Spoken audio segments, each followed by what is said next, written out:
안녕하세요. 한국청교도연구소입니다.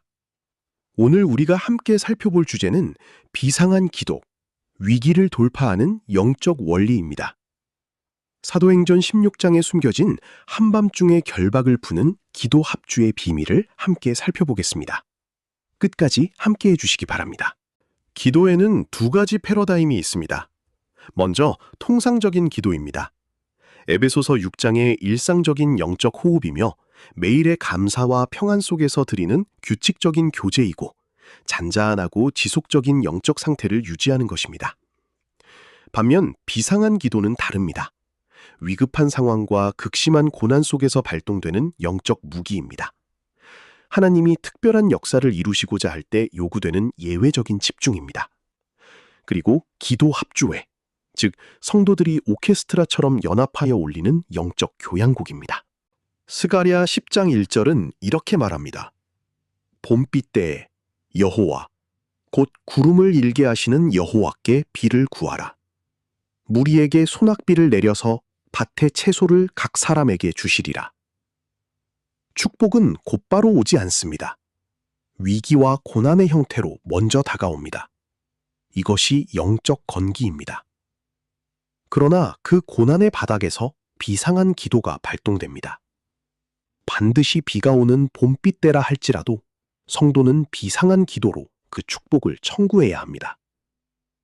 기도를 통과한 고난은 단순한 회복을 넘어 빌립보 간수의 구원과 같은 확실한 생명의 열매로 폭발합니다.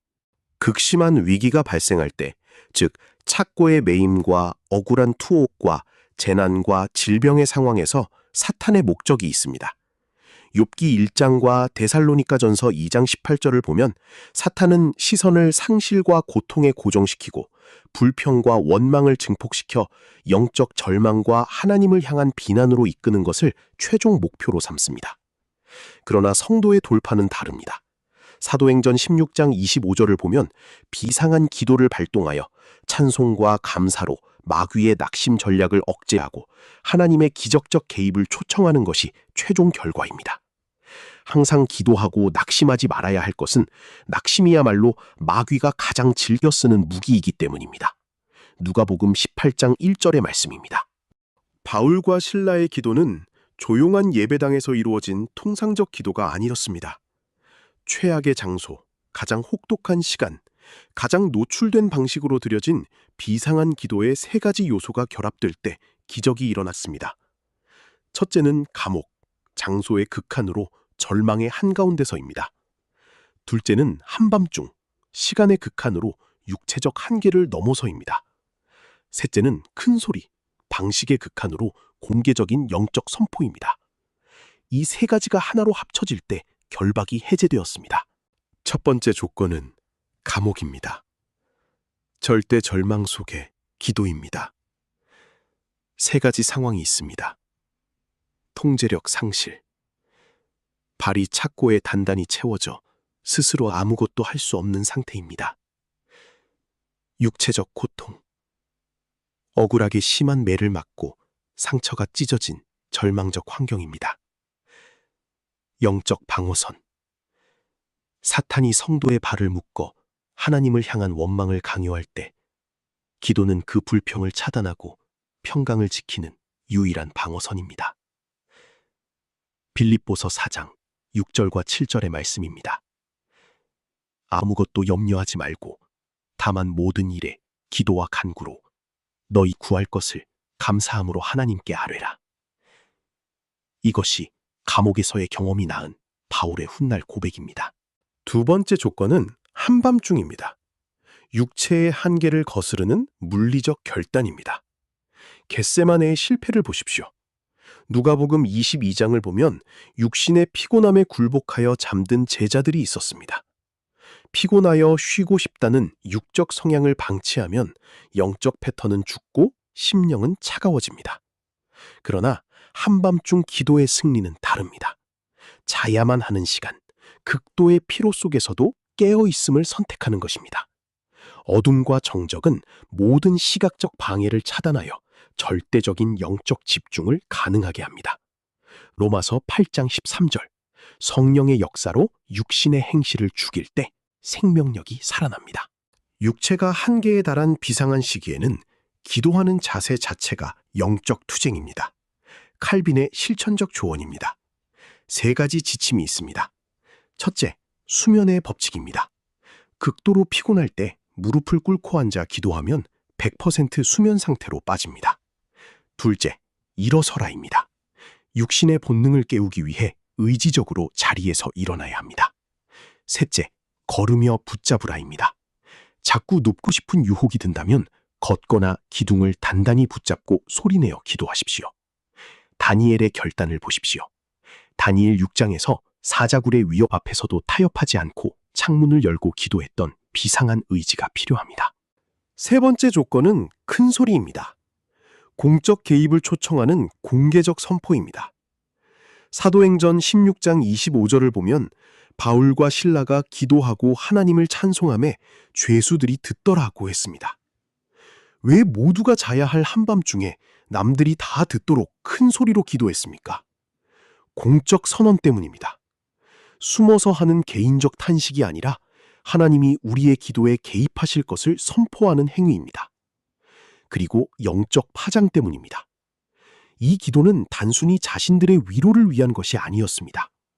죄수들이 그 기도를 들음으로써 이후에 일어날 기적이 우연한 자연재해가 아닌 하나님의 응답임을 모두가 증명하게 됩니다. 공개적 기도에는 하나님의 공개적 역사가 뒤따릅니다. 성경 전체에서 비상한 연합 기도와 하나님의 공개적 기적 사이에는 분명한 상관관계가 있습니다.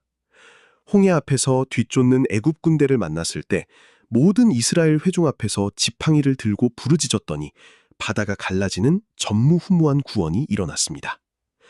바알 선지자 450명과의 영적 대결에서는 갈멜산 위 모든 백성이 보는 앞에서 공개 기도를 드렸더니 하늘에서 불이 내려와 제단을 불태웠습니다. 암몬과 모압 연합군의 압도적 침공 앞에서는 젖먹이 아이까지 온 백성이 모여 금식하며 연합 기도를 드렸더니 칼 한 번 휘두르지 않고 적군의 자멸을 이끌어냈습니다. 베드로의 투옥과 처형 위기에서는 온 교회가 베드로를 위하여 간절히 모여 철야 기도를 드렸더니 천사가 나타나 옥문을 열고 구출했습니다. 바울과 실라의 비상한 기도와 찬양이 시작되었습니다. 그러자 물리적 개입이 일어났습니다. 갑작스러운 큰 지진과 옥터의 흔들림입니다. 전면적 해방이 이어졌습니다. 바울뿐 아니라 모든 죄수에 매인 것이 다 벗어졌습니다. 생명의 구원이 일어났습니다. 기적을 목격한 간수의 회심과 온 가족의 세례입니다. 그리고 영구적 열매가 맺혔습니다. 유럽 최초의 교회인 빌립보 교회의 강력한 설립입니다. 하나님의 비상한 응답은 당신의 문제 해결을 넘어 주변 전체를 살리는 거대한 축복으로 확장됩니다. 개인의 비상한 위기는 곧 교회의 공적 기도 제목이 되어야 합니다. 3가지 실천이 있습니다. 첫째, 요청하라입니다. 한 개인이 도저히 감당할 수 없는 감옥에 갇혔을 때 반드시 교회에 기도를 요청하십시오. 둘째, 연합하라입니다. 목회자는 온 교회를 소집하여 때로는 금식을 더하여 영적 교향곡을 연주하듯 합주 기도회를 열어야 합니다. 셋째, 목격하라입니다.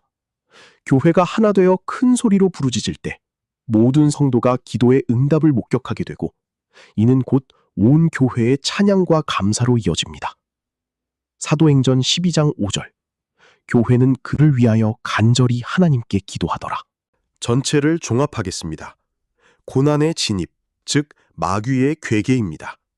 질병과 실패와 억울함으로 인한 칠흑 같은 감옥, 불평과 원망의 유혹입니다. 비상한 기도 발동, 즉 결박을 푸는 3가지 요소입니다. 장소는 감옥, 절대 절망에서 시선을 하나님께로 돌리는 것입니다. 시간은 한밤중, 육체의 피로를 꺾고 의지적 기립입니다. 방식은 큰 소리, 합주 기도를 통한 공적 개입 초청입니다. 기적과 소낙비, 스가랴 10장 1절입니다. 결박이 해제되고 영적 평강이 임하며 빌립보서 4장 7절의 말씀처럼 주변의 구원과 풍성한 생명의 열매가 맺힙니다. 평상시에는 일상의 기도로 영적 호흡을 유지하되 비상한 때에는 반드시 비상한 무기를 꺼내 들어야 합니다. 위기의 순간, 감옥의 문을 여는 기도의 합주를 시작하십시오.